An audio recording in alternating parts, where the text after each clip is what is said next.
Hello, everyone. My name is Aaron Christensen. This is Horror 101 with Dr. AC, celebrating classic horror throughout history with new episodes every Friday night. Released in 1956, The Bad Seed remains one of the most influential psychological thrillers ever produced, and one of the definitive killer kid movies. Adapted from Maxwell Anderson's hit Broadway play, itself based on William Marsh's best-selling novel, the film shocked audiences with its unsettling premise.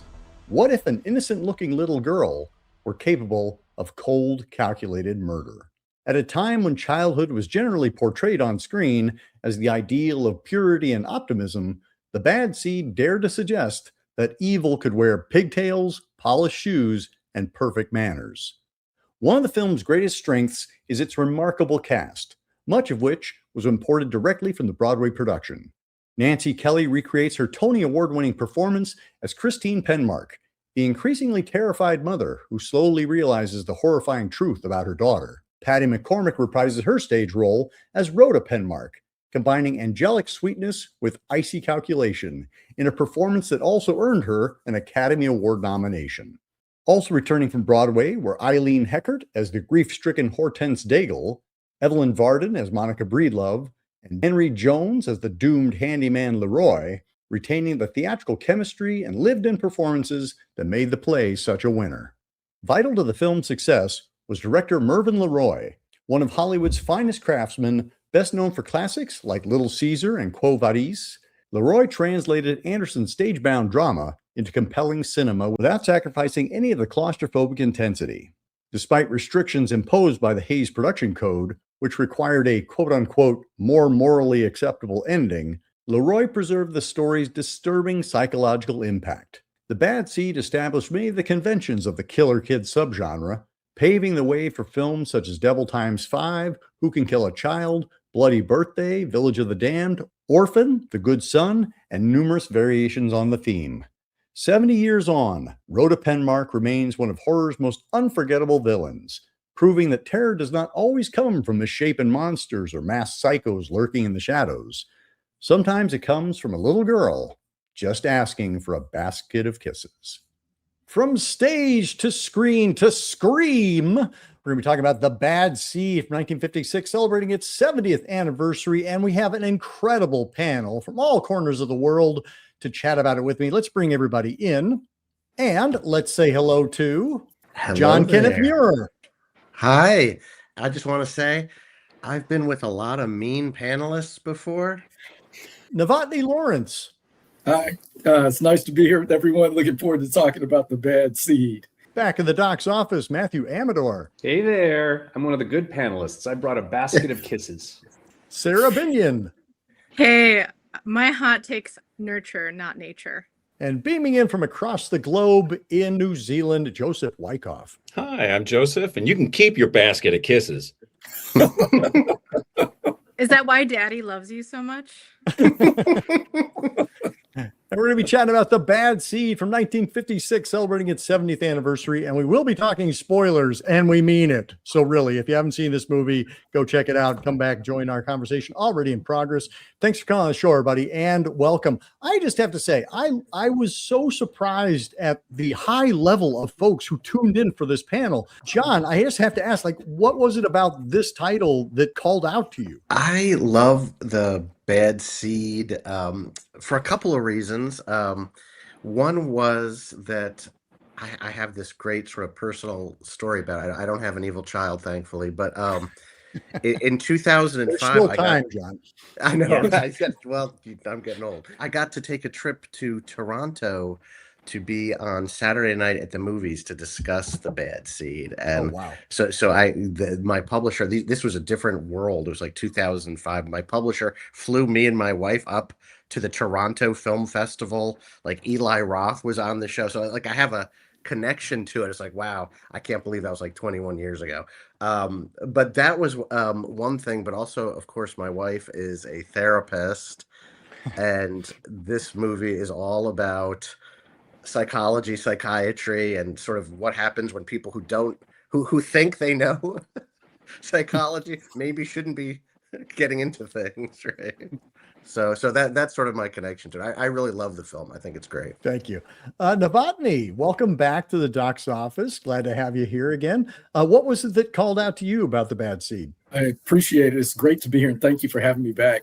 The Bad Seed, it's funny, it goes back, it's a childhood thing. In the 80s growing up, my mom used to make us watch any number of things, back when we had, one TV that the family would sit around. And so we loved watching old movies with her. And one night, The Bad Seed was on. And, from the time we saw it, first of all, we just thought me and my brothers thought it was really funny. We thought it was good. But then we also loved LeRoy and him talking about the shoes with the cleats on them. And so from the first time we saw it on up until we can even say it now, that has been a catchphrase in my family. And so when I saw that there was an opportunity to sit around with some righteous folks and talk about The Bad Seed, I had to jump all over it because it'd be like childhood again. So glad to have you here. Matthew. So glad to be here. The Bad Seed, I was introduced to The Bad Seed through everything that The Bad Seed spawned, all the seeds of The Bad Seed. So I was first introduced to The Bad Seed through a 90s campy musical called Ruthless. The first act of it is The Bad Seed. Yes. The second act is all about Eve. Of course, I was obsessed with Children of the Damned, Village of the Damned, all those damn kids, which led to, and offshoots of that, of course, like Children of the Corn. Every time there was an evil kid, The Good Son, I was convinced that The Good Son had to have been some kind of offshoot of that. And I think there's, so many seed puns. There are seeds from that are in The Good Son, but all of that made me think I need to get to the original source because I was a fan of everything that it spawned. And so that finally brought me to this, which is my first viewing front to back of The Bad Seed. Finally. I cannot wait to hear your thoughts. Sarah, you came in at the last second. You had signed up for this and there wasn't room, but then suddenly there was room. So thank you so much for joining us. I love the concept of murderous children because they're that underestimated villain, right? Like you are like, oh no, it's just a kid, but oh goodness. So similar to Matthew, like anytime there's a known murderous child, I'm on it.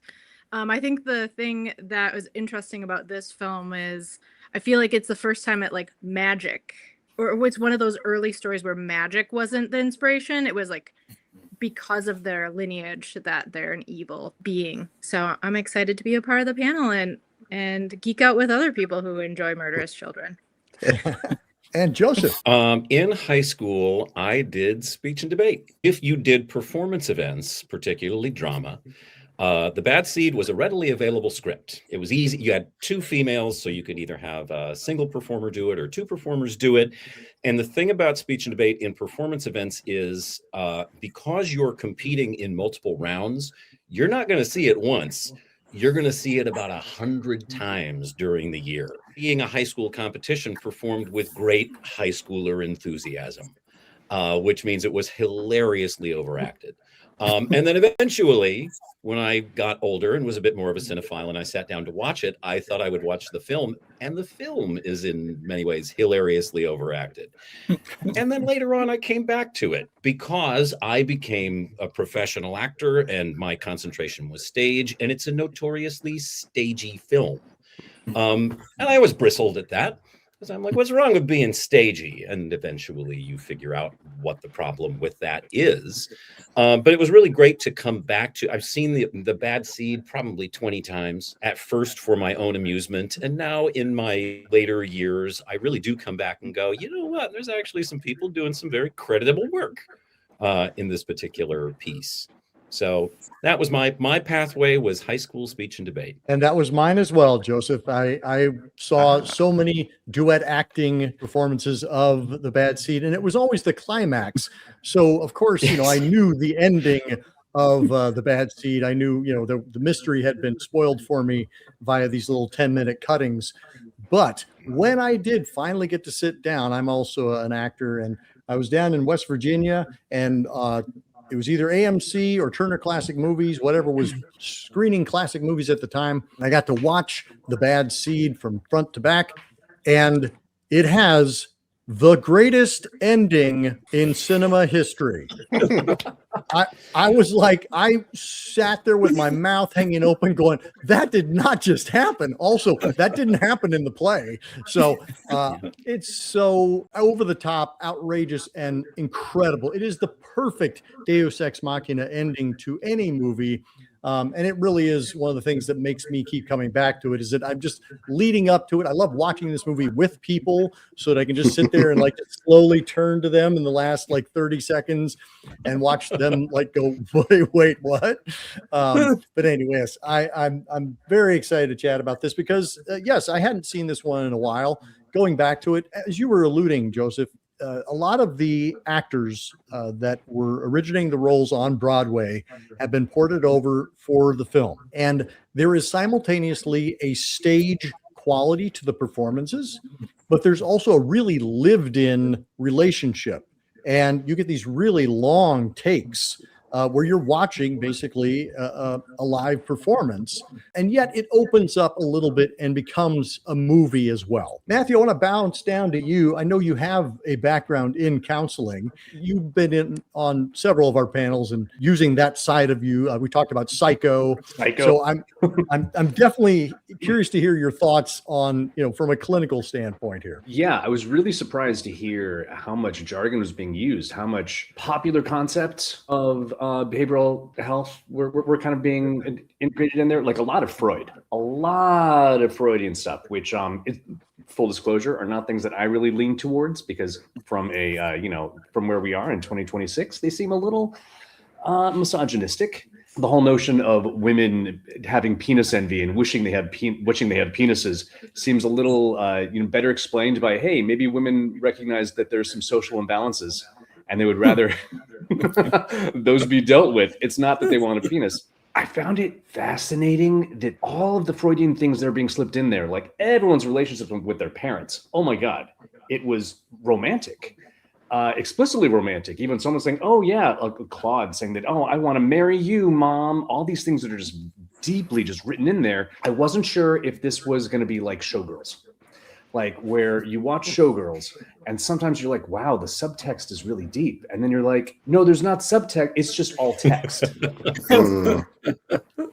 And I didn't find that to be the case here, because part of it was, yes, they're theatrical performances, but the way that they're delivering these, there's some there's some honesty in the performances that are fantastic, that make certain statements really just, they make them work. It really shows the power of a really solid performance when you can take certain dialogue that is kind of like clunky Cliff's Notes Freudian stuff and try to, pass it off as being like really, really deep and scholarly and well researched. Yeah, so from that point of view, I thought it was really interesting, the nature versus nurture, and also how it was one about like the methods of killing, how they aligned with how women are reported to mostly be murderers via poison, whereas men tend to mostly be murderers via violent acts.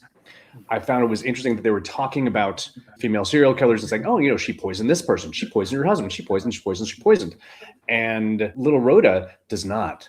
Rhoda breaks that and actually is more the violent ends. And then at the end, when the mom actually gives her the sleeping pills, that is her adapting the poison aspect, yet then uses the violent aspect towards herself, which makes me wonder, well, did she really escape it at all, or did she have a little bit of her mother's genes in her?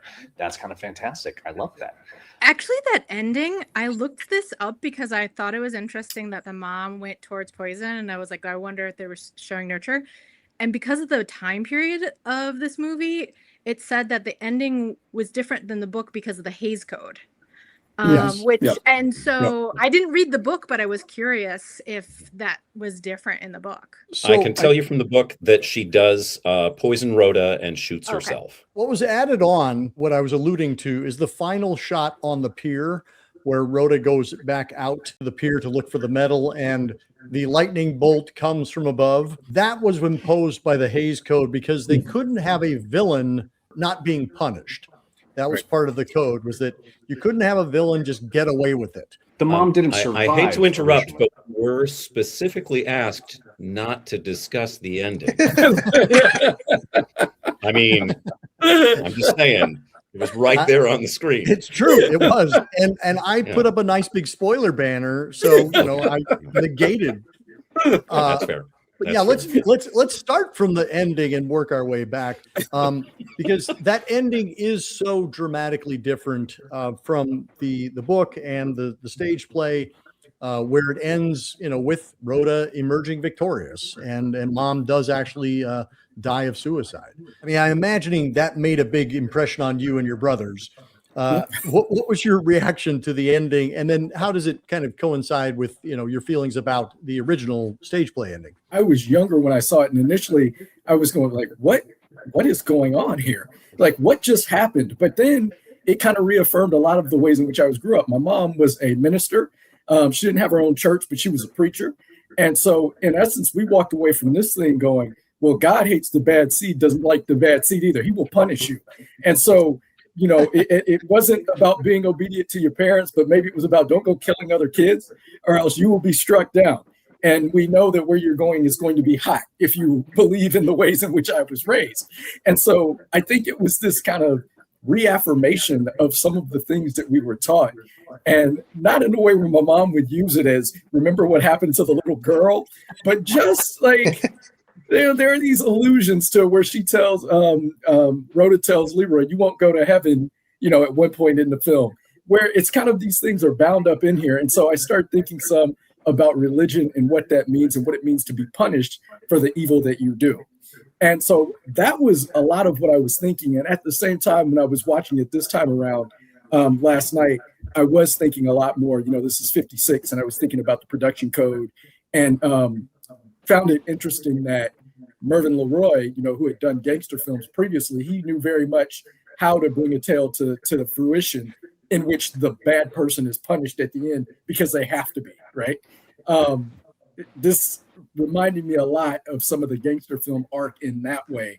The girl is glamorous, Rhoda's glamorous. She has a nice life. She has a loving family, all of the things, but she has to be punished in the end for her evil deeds, much like a gangster. And so those are some of the parallels that I was thinking about as I watched it. Although if we're talking about punishment, we should go to the real ending of the movie, which is after the bows, where everyone is introduced. And then we have Nancy Kelly just putting Patty McCormack over her knee and spanking her. Yeah, right. To really, how dare you little rascal, killing those people, Which, burning that man alive. According to Patty McCormack, was a holdover from the Broadway production. Right.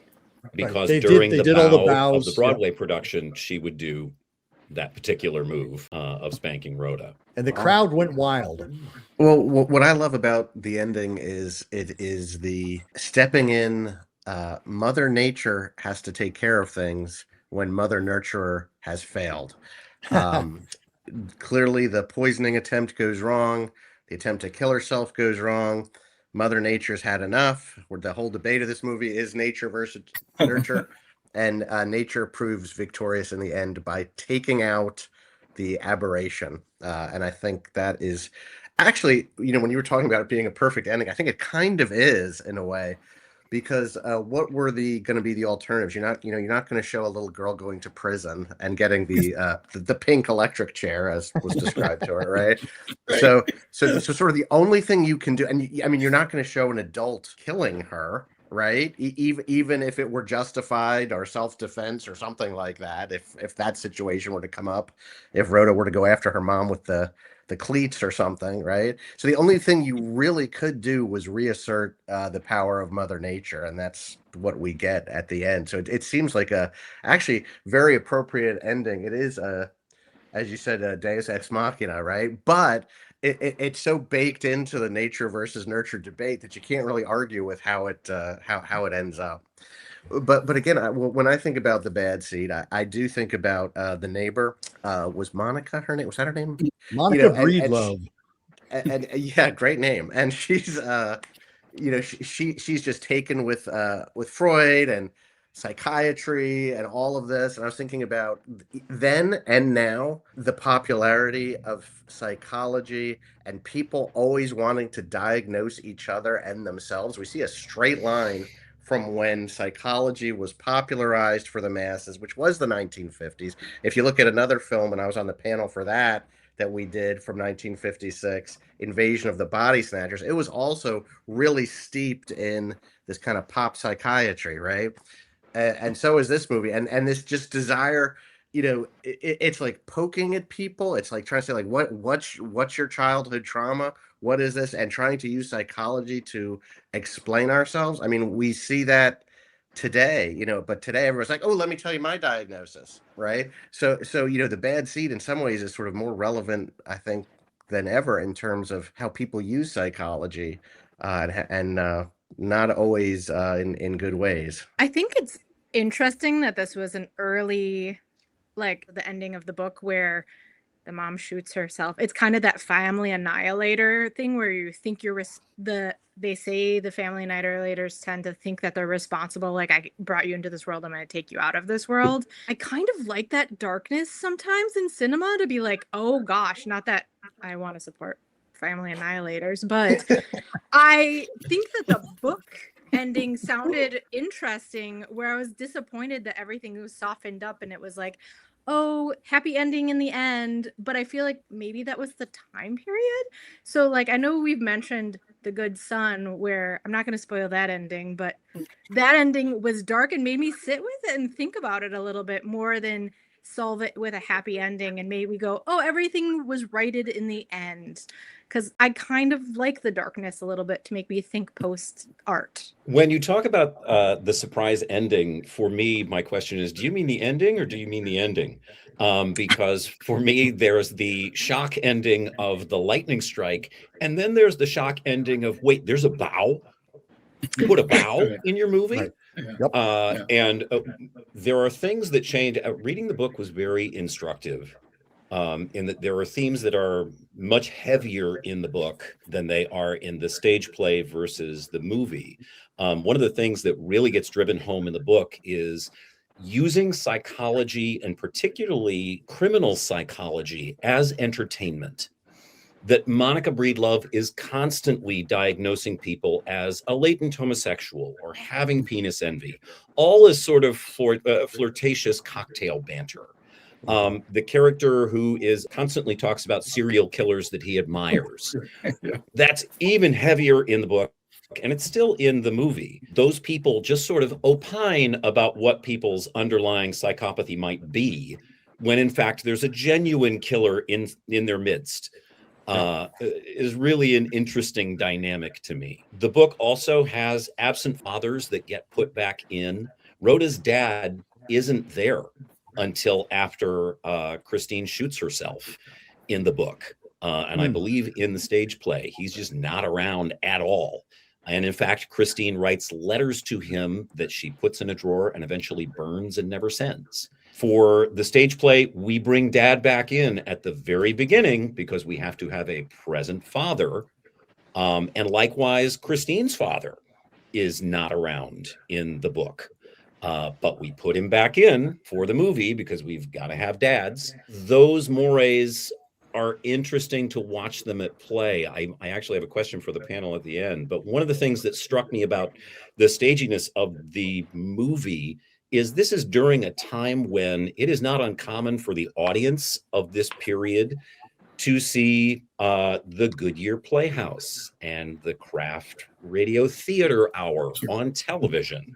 And so that play style isn't as foreign to this particular audience as it probably was to me when I saw it in, the late 1980s. But the one thing that really struck me about it was Rhoda as our BBG, Big Bad Girl. I really don't find I immediately started to look back and say, is there any other precursor to this? And I really don't find a villain like Rhoda before Rhoda. There are other psychologically disturbed characters. There's a lot of mileage that comes from multiple personality disorder, but all of those seem to come a few years later. Psycho comes later. There's no ghost. There's no alien possessing this child.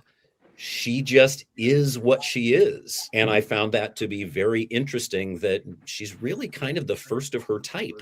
I think that's what makes her so fascinating, made her fascinating to the Broadway audience, and certainly made her fascinating to the film audience, was the fact that we hadn't seen, and this feels so taboo. The fact that we are crossing that line, we're being that transgressive to say that this child, this sweet little innocent creature, is a murderer, in the first degree type murderer, plans these acts out and then executes them, literally. You mentioned, how taboo this is, and I think that explains the intentional staginess of the movie. Because I mean, let's be clear. Since German Expressionism, they knew how to make a horror movie and not be bound by stage conventions. So they knew this was a play.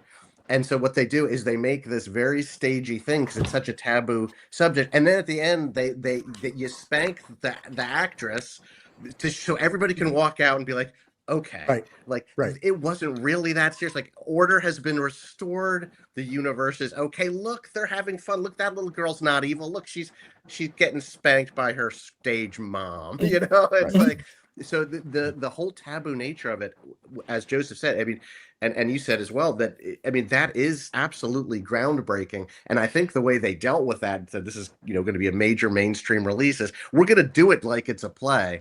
And then people don't have to like immerse in it like we would something like Invasion of the Body Snatchers or something like that. And at the end, there's going to be this clear delineation. So, you walk out of here and, you're okay. It's okay. This isn't real. I'd just like to point out that the book was written in 1954. The play comes out late 1954. And so it's been it sold very well. It's been well attended on Broadway. It had 300 plus performances. To change the ending for the movie, that's a twist ending. Yeah. For anyone who's been exposed to it previously, well, for whatever reason they changed it, it is actually a twist ending for that group of people who were acquainted with it already. I always thought the gardener was kind of creepy, and I was using that as a device to illustrate that, like, he's creepy and he sees her as a creepy kindred spirit. Yeah, he recognizes it. Yeah. Yes. And so because it was like the first time an audience maybe experienced that, I was wondering if that was a way to ease us into the creepiness. Not to lean too much on the book, he in the book you get to hear his inner monologue, and it's pretty dark. So yeah, I 100% think that's right. Also seems to me that, if we've mentioned already the Hays Code a couple of times, that, the people who brought this to fore saw films as the most democratic of art forms, and that it could bring people from all different socio-political, economic backgrounds together. And so when that is the case, we have to understand that the segment of people who would have access to Broadway was much smaller, right? Back in 1956. And the same thing, like reading, though not maybe considered the highest art form, still it takes picking it up, getting the book, having access. Whereas film, theoretically, you all go in different spots. It can play across the country, all of these things. And so you're dealing with a larger cross section of the population. And therefore, you have to make sure this democratic art form does not make people walk out thinking it's okay, perhaps to kill children or something like that. And it was interesting. And so, John, I really appreciate what you said, because as I was watching that last night and I saw the bow, which I didn't remember from my first viewing, I did feel like, they are trying to tell people this wasn't real. Yeah, that was exactly what I was thinking. Like, this isn't real. It's okay if you enjoyed it, if you liked it, right? Yeah. It's not real. And that had to be part of negotiating the code. This is just a fantasy. This is just an entertainment. We hope you enjoyed it, but we don't actually think this is what's going on in the world. Remind yourself it's just a movie. It's just a movie. It's just a movie. That's right. Going along with that, I was thinking, I mean, in 56, we're not too far outside of World War II. Destabilization of the world is not too far from people's minds. So you have this kind of family structure, a well-to-do family. At least it's a well-to-do set. It's a very lovely, lovely designed set. But a family that's built, especially when you have the father here in present in the beginning, you have a family that's built on structure. And structure that's working. It's built on class. She's dressing very well. It's spoken of that she is of a higher class than Claude's mother. The father is a military man. He is providing structure. And we're talking about Freudian psychology. We're talking about ways that we can bring structure and bring something solid to something that may be unknowable. something that is much more theoretical. How can we actually say, hey, you know what? It's no longer frightening because we have it. We have an answer for you right here. Eventually, we'd see her again as the youngest Brady Bunch daughter. But we have this epitome of just what is Americana. We have this younger white girl, braids, old timey dress, actually, and she also has an Annabelle doll in her room, which I thought was lovely. That doll. It's now headcanon to me that doll becomes Annabelle. What can be more frightening than a disruption to everything that you think is supposed to be safe? Everything you've been told is supposed to be the way you're supposed to go and is immutable. And once you're there, you're cool, you're golden. No, there's this unknowable that still might be there, no matter how many times you try to label it, how many times you try to analyze it. I think it's fantastic. And in that sense of it's only a movie. Remind yourself it's only a movie. Sure. We might have to tell them it's only a movie, but we're not that far. I mean, even now, The Conjuring 1? The Conjuring 1, which in my mind is, well, speaking of Annabelle, is not that scary, still has an R rating because of being terrifying. It's not because of blood. It's not because of violence. If you read, I remember read the Red Band trailer or whatever, it has an R rating for terrifying moments to remind people that, hey, just kidding. This thing that you don't know about, it's just a movie. It's okay. But it's an R rating because it might be too much for people. We talked about the fact that the Broadway cast was ported over to the film. 3 of them, Eileen Heckert, Patty McCormack, and Nancy Kelly, were all nominated for Oscars. Nancy Kelly had won the Tony Award for her performance as Christine. This is a well-attended and well-received Broadway play. It's having its big moment on screen. Many of the same cast members back. There's something about it being a play on screen that is exactly what that audience wants. Novotny, you talked about how, cinema is democratic. Not everybody could make it to New York and see this play on Broadway, but now they could. And so I feel like they were trying to present the play that everybody had been talking about. But I do want to talk about the performances because Nancy Kelly as Christine, she is, to your point, Joseph, she's very heightened in her performance, but it also feels grounded in the way that somebody who is a really solid stage actor can be. Yeah, I mean, I would say upon rewatching, I find Nancy Kelly's performance to be not nearly as overacted as people refer to it. I think there's also the question that should be asked, which is how far is going too far when your plot line is your child is a serial killer? What is the understated reaction that you should be aiming for? I think that upon rewatching, she does very creditable work. It's probably scaled wrong for the intimacy of the camera, but I believe her across the board. I watched this again last night, and I, as I love to do, I made my wife watch with me. And in terms of the performances, I can say that they really do work. I mean, there are some moments where a line might strike you as funny today, of course, but maybe 35 minutes into it, I looked over at my wife and she was kind of crawling out of her skin. I'm like, what's wrong? And she's like, this movie is really making me anxious. It's really making me very, very uncomfortable. And I kind of scoffed at her. And about an hour later, I started to feel a little tightness in my chest. I'm like, this movie's making me feel uncomfortable too. And I've watched some crazy stuff. This is what I do for a living is I, watch the most, violent and upsetting horror movies. And here is this thing that you think is a milquetoast adaptation of a play, from the 50s. And yet it's working on me.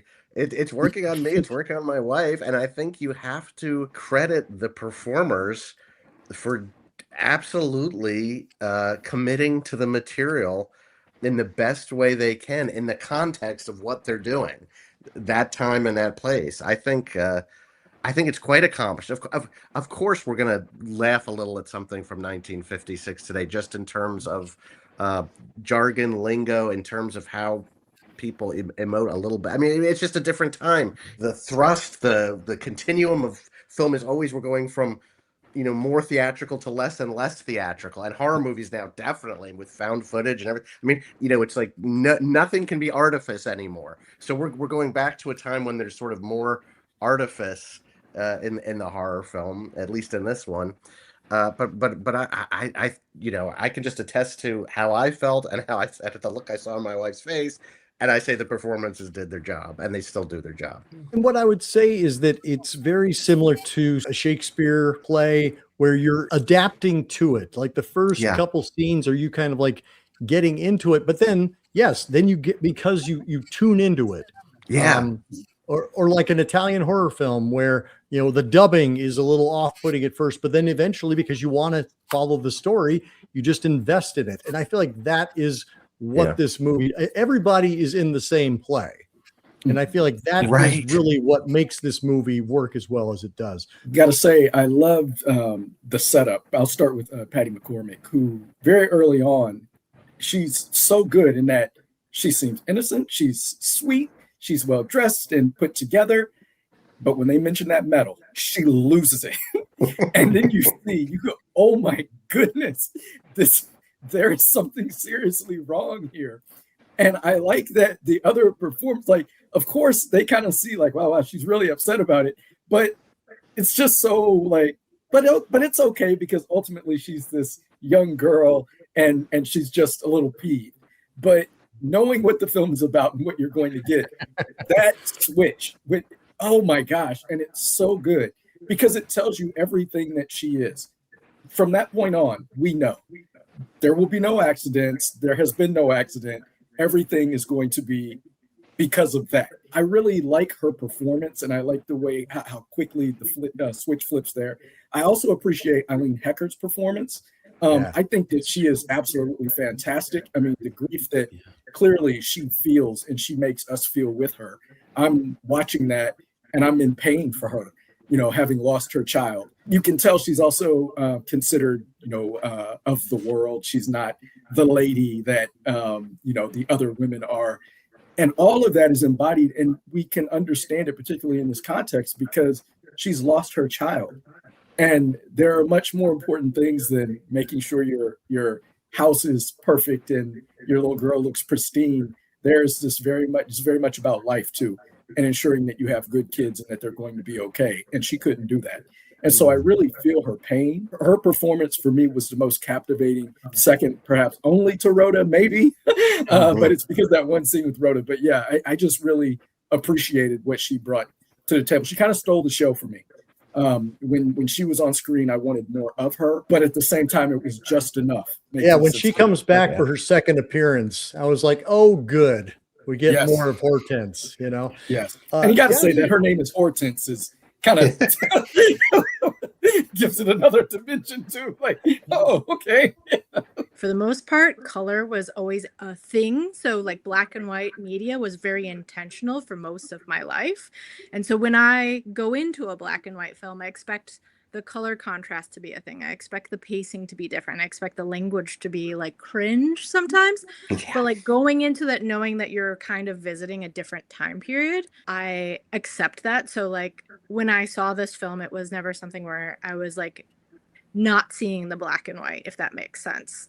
So I thought it was a great performance. And one of the things I do like, and I'm going to call out the more modern version, I actually felt like the 85 version softened it up and you lost some of that darkness. After this, I will probably check out the book, especially with Joseph's endorsement of It's Even Darker, because I do, and live performance, I feel like does have that explanation because they don't have the harness of the Hays Code or other things to make it happy ending. So I thought it was a great performance, but I see it through the lines of I'm looking at a really constructed form of art. This being my first visitation to this, I gotta say I recognized that there was some theatricality. It did not hit my ear in a weird way. It just read to me as like of the time. It was a film of the time. Looking up and seeing what was happening around then, I definitely see how people could give it that kind of criticism, because we have up against them at the office. I mean, at the Oscars, you had this alongside Giant. You had this alongside Bus Stop. another play that does not feel like this, although it is pretty stagey. But to me, when I think of over the top, I'm thinking Valley of the Dolls. I'm thinking Straight Jacket. And I'm not getting anything like that when I watch this, even though, well, there's a little Straight Jacket in Eileen's performance. She also grounds it, though, in some really, really honest moments of grief. I thought it reminded me of, there was a book that I was reading about the Oscars of 1968 and how it was a big shift that year, stylistically. The kind of Hollywood was shifting. And they were like, hey, you had something like Bonnie and Clyde in the heat of the night. Like, these were there next to Dr. Dolittle for Best Picture. And you're like, oh, yeah, this is old Hollywood and new Hollywood kind of clashing right here. That's what I take away from this, is it's more of an older Hollywood style that you might get in a stage-to-film adaptation from the late 40s or the earlier 50s, just as a little bit of a holdover. Patty McCormack, Henry Jones. Henry Jones is just rock solid. One of those character actors that does the job. You hire him because he gets the job done, whether it's, Gunsmoke or whatever stage. He had been doing Broadway for decades before that point, so he was an accomplished stage actor. And then later on, he parlayed that into solid supporting roles in everything you watched in the 1960s and 70s. His resume is as long as your arm. One of the things that I think really speaks well of the performances across the board, and I single out Henry Jones, but Patty McCormack as well, isn't it interesting at the end of the play that we feel the need to soften the ending and remind people that this is just a fantasy, and we have not seen any of the violence that's enacted on any of the victims. The closest we get is we get to hear Leroy die, and we get to see Christine watch it. Man. And I'm actually curious, for those who have seen the later versions, do they flash back to the killings? Because as you read them, they seem like something that somebody would want to film one day. And I always thought that it was an interesting choice in The Bad Seed that all of the violence is portrayed in description and reaction. And it takes a talented cast to pull that off. Well, I can answer that in that I did see the Blair Brown 1985 version and the 2018 Rob Lowe version, and they follow the same kind of path. In the 2018, the kind of Henry Jones stand-in, we see them trapped inside of the shed that is on fire, but we don't see, well, actually, that's not true. We do see them catch on fire and die inside of the shed. So it does lean into it a little bit more that way. But in neither of them do we see the Dago boy hanging on by his fingers and being beaten and sent into the water. Interesting that all three of those versions chose to keep that part of it off the screen. But yes, Henry Jones, I think, is delightful. And that scene that you're mentioning where he catches on fire and runs out of the shed and dies screaming on the lawn. I mean, for a scene that we don't see, that is only described to us and we see on her face, it is so effective. Sometimes it's the things that you don't see where you imagine it worse, like Jaws, right? Or Signs, that your imagination is way worse than anything that could be on screen. I think it's fascinating how Claude's death is revealed to us a little bit at a time, and it becomes worse and worse and more horrific and more gruesome as it sort of marinates in our mind as we get one detail at a time. Because first, like the boy drowned, and he was on the pier, right? And then we learned, well, she was picking at his penmanship award because she wanted it, and but then we get more and more, and it's like, no, she hit him with the cleat, and then he was hanging on, and she hit him again. It just gets more and more gruesome. And we're talking about the death of a child. Honestly, if we had seen it and it all unfolded in a minute or two, I don't know that it would have marinated in our psyches the way that the way it does now, with just feeding us these little breadcrumbs about it a little at a time over really the course of almost the whole movie, until we find out exactly what happened. So I think it's enormously effective, and I agree with Sarah that there are movies. I was thinking Jaws, and you said Jaws, Sarah. Yeah, it's like in Jaws, what's so scary is we've gotten all of these it's this information overload about great white sharks. We learn all these details. It's not necessarily seeing it. It's all the details we learn. It's the police report up close. It's, all these things. And the Bad Seed does kind of work like that a little bit by just giving us the details of it and letting it linger in our heads. And again, I think that's more effective and last longer in some way than if we just saw Claude get whapped with the cleats and go down into the water. It'd be over with. Yeah, I was thinking about the remake with David Carradine, the Redgrave, and the Blair one. It starts out with a recreation of what you only hear about in the original movie of the elderly neighbor losing her footing on the landing. Rhoda saying, well, I really wanted that snow globe, so I may have slipped on purpose and dragged her down with me. But before the title credits come, it starts out with a recreation of this old woman at the top of some stairs, putting down some milk for a cat to kind of come up and have it. It is not particularly effective for thrills and scares. It almost reads a little silly, especially because it ends with a freeze frame on the cat. Hissing at the unseen evil perpetrating this. So agreed, like Sarah, it's what you don't see. And then when people absolutely do show you, which I think is also, we see that in remake after remake or sequel after sequel, like, oh, we're going to make things that were kind of mysterious. We're going to tell you a little bit more. And it never ends up being, or rarely ends up being, as satisfying in the end as whatever your brain kind of like conjures up. The terror and effectiveness of Rhoda is that it's what she presents as, that she's always this cheery, skipping, happy, self-satisfied little girl. But if we are to see her as, Michael Myers or Jason Voorhees and killing people, the mystique of that is all gone, right? You love her at first, and then you're like, oh, that's not what I expected. That, I think, helps build that suspense. Yeah. Adults adore Rhoda. Children want nothing to do with her across the board. She's got no friends her age. Her description of her at school, they had to leave a previous school because kids can't stand her. We talk about that taboo, subject of a child murder. No one suspects the child. And that's, that is the key ingredient, is that, of course, no child is going to be a murderer. I mean, there's even a movie from 1976 called Who Could Kill a Child? Because even if you saw there was a child murderer, could you kill that child and make them stop? I do want to talk about Patty McCormack, just kind of lean into that. Her performance is great, especially as a child performer. She's not cutesy, but she's just cutesy enough.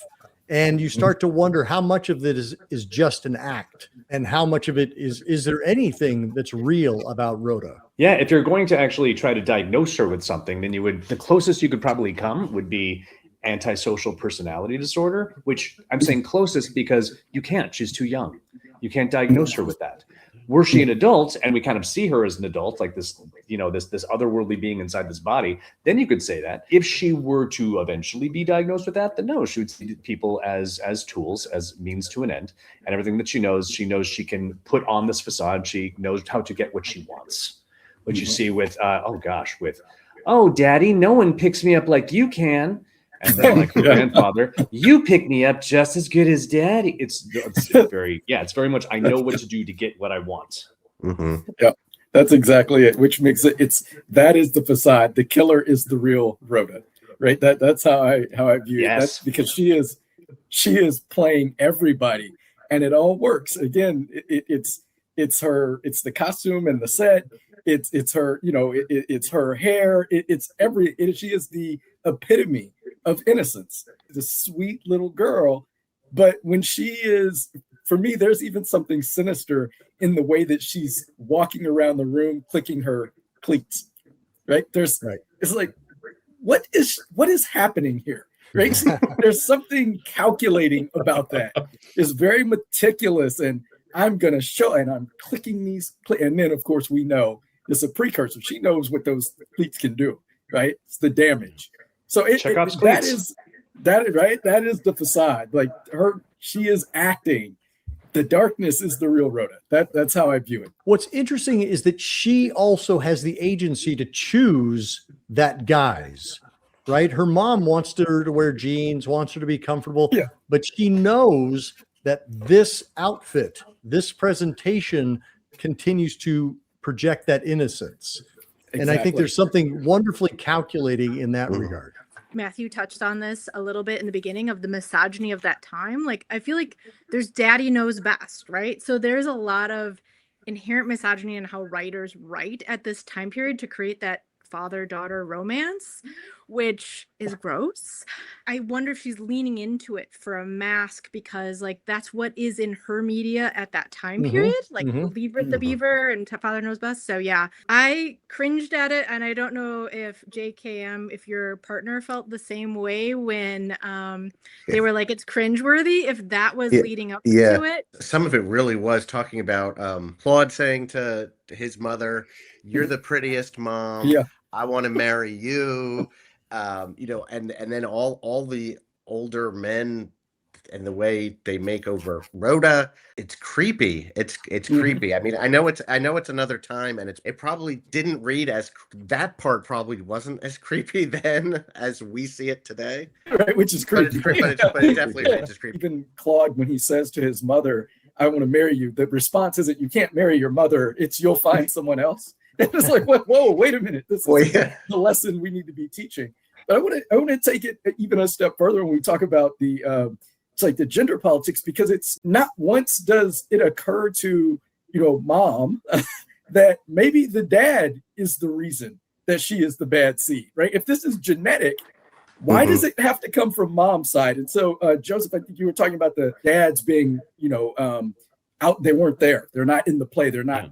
So we get rid of him, and then this is all mom's problem, right? Because it comes from inside her. It must be her fault. She's from a bad background. And so I think that there are ways in which we see that this is problematic in so many ways when we look at it. I mean, today, you know, then too, but today more so. And so those were some of the things that I was thinking about.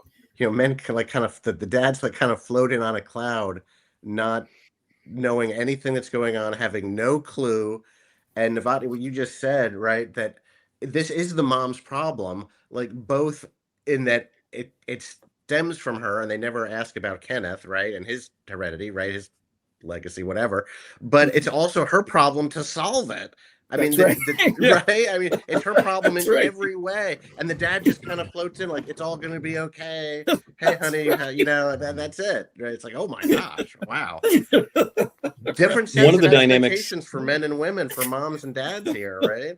One of the dynamics for all of the books is how much the plot revolves around how isolated Christine feels. Yes, that there is no one in her world with whom she can share anything that she's going through. And frankly, the end of the movie is Christine deciding, if I have a choice between sharing this with anyone, perhaps we, you know, turn Rhoda in. And there were juvenile delinquents in the 1950s, and there was a system for dealing with them. No, obviously, the more rational choice is I need to murder my child and myself. Yeah, because that's how isolated she is. Well, and I feel that there is that blame. There is that sense of self-blame, that sense of responsibility. And I had forgotten about Christine's legacy, and I'd forgotten about her buried memory of, you know, her mother. And they make that more explicit in the Blair Brown redo, where you get to see mom like chasing after her out in the cornfield. And that's one thing I did actually like. I was like, okay, that's leaning into the horror of it.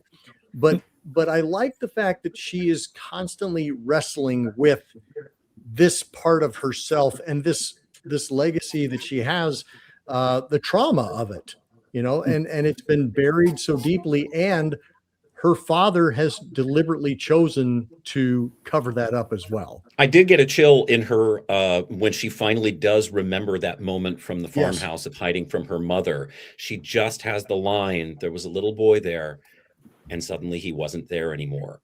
Right. And having seen it enough times, this was the time that I went, oh, the little boy is not there anymore. While that's a dramatic ending, I feel like some of these themes of like feeling like you have a bad child, or there are some creepy men in society. I won't say names explicitly, but like, I wonder if that book was touching on something, so it was a little bit revolutionary of like, people don't talk about this, because I still feel like this is a problem now because people aren't addressing it, but they're just more subtle about it. I think that's very much the case. You know, a movie, it's not recent anymore. Time goes so fast now, but I guess it was like 12 years ago, The Babadook, you know, Right. and the mother having so much trouble. She had no support system. She was exhausted. Her child was so difficult. You couldn't blame her for anything she did. I think this poor woman, right? And you can almost draw a line, right, from 1956 to 2014 and saying, you know, from Christine to the mom in the Babadook, right? And it's just like, yeah, if I had any hair, I'd pull it out, right? You know, because you're seeing that no support system, no one to connect to, no one to help. It's their problem, you know, and they love their children. I mean, that's clear, right? But it's this untenable, horrible situation. One tendency that comes in from Freudian psychology and how it's kind of impacted just narratives of family and gendered stuff that we have right now is this: what did mom do that screwed you up? Did you breastfeed too much? Did you not get breastfed enough? Did she? But like, it's always what the mother passed down to you, and it's always the mom's fault. But then likewise, it's the mom's responsibility then to tend to family. And this is why that gets put onto her too. She's the one who has to clean up this mess right here with Rhoda. And what's really unique when we finally get to something that's more feminist like Babadook is that we're no longer saying like, and mom, see everything you did that's wrong. No, we're like, hey, see everything around you that's wrong and everything you have to try to do to adapt to that, to try to remain whole. It's not you, it's this ecological system around you that's failing you. And even thinking back, I'm trying to think of any time that I've seen a movie where it's fallen on the father in something like this, and I can't, unless you go something like The Omen, but that's not really his kid. He was adopted. Well, you know, find out there's. Oh, sorry, spoilers for. We were talking about that earlier this year. All I can think of is maybe.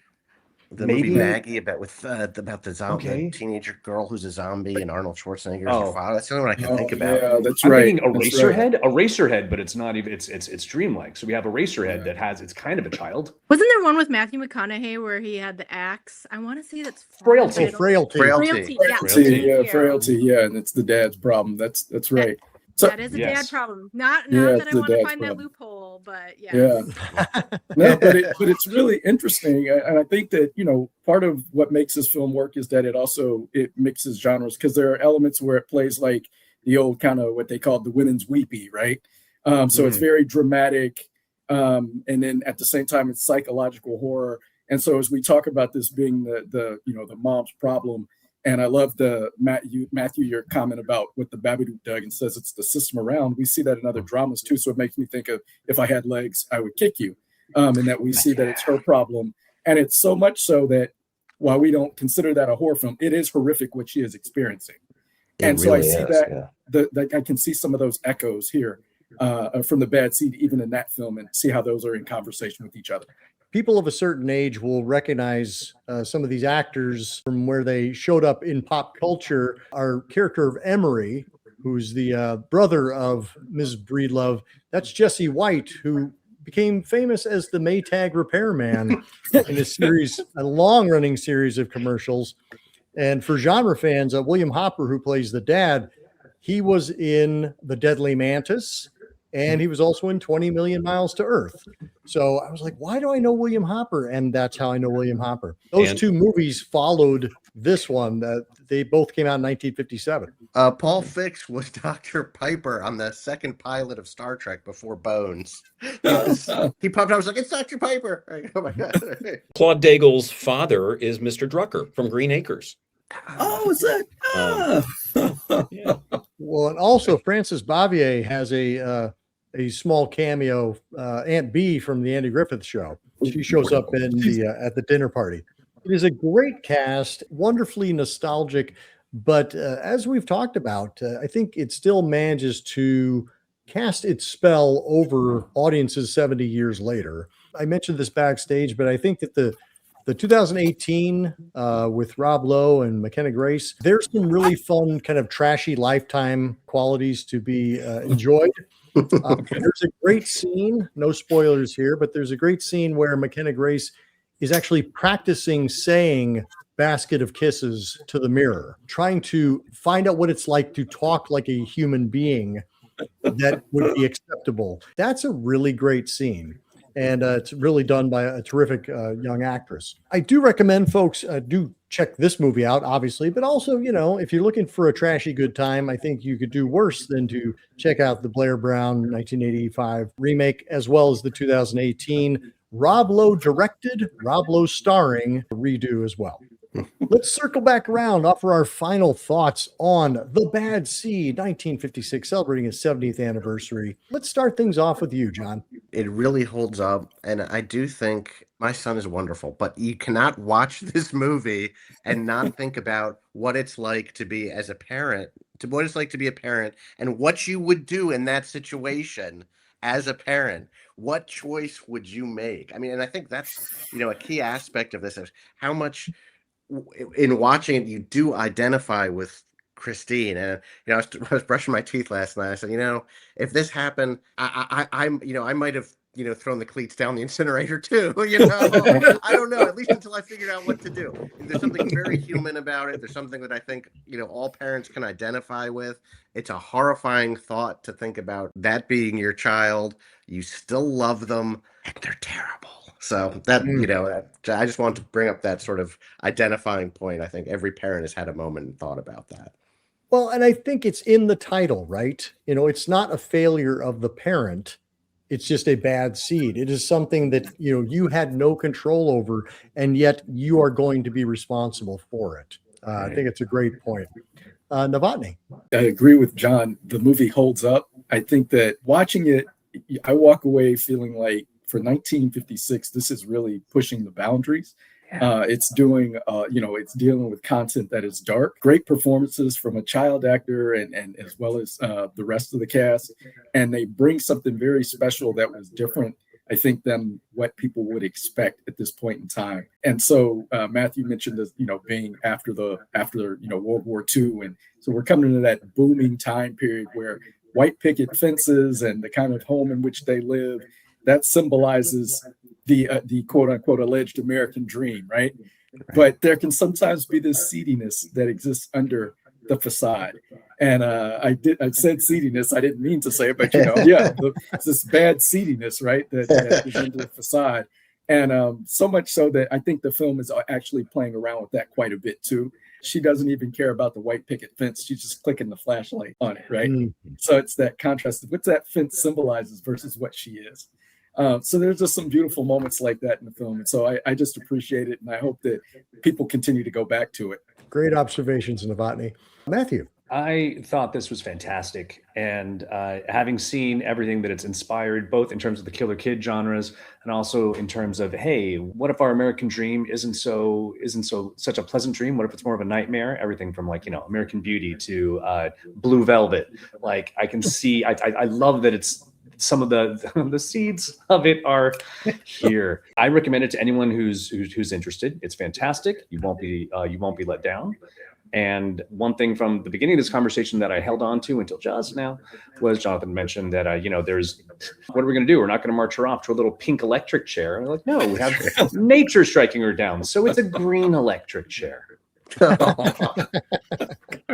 you find them in the wild? Well played. Well played. Sarah.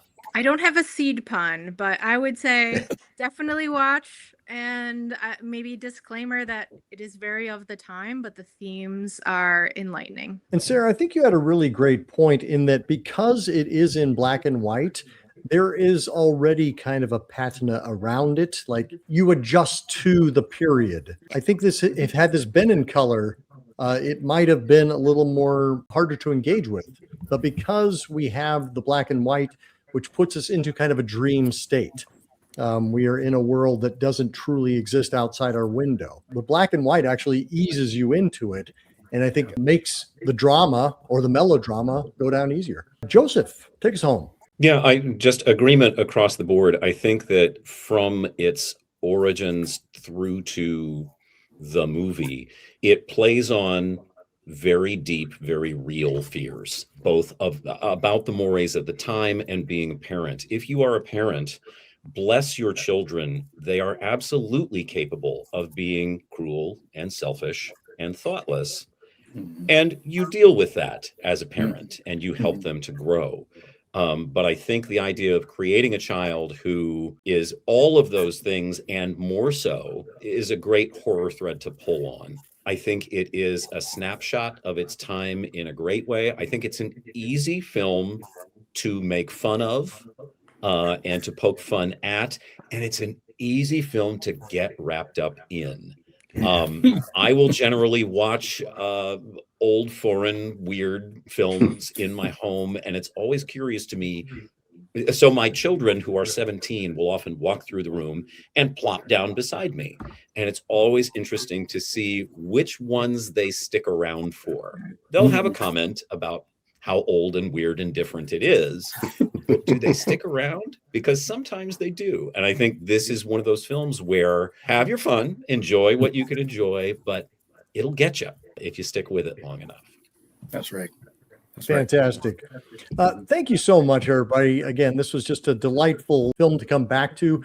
And we didn't really talk about whether or not it's a horror film, but I think it is, even if it's not a strict horror film, it is horror adjacent and certainly something that horror fans would enjoy.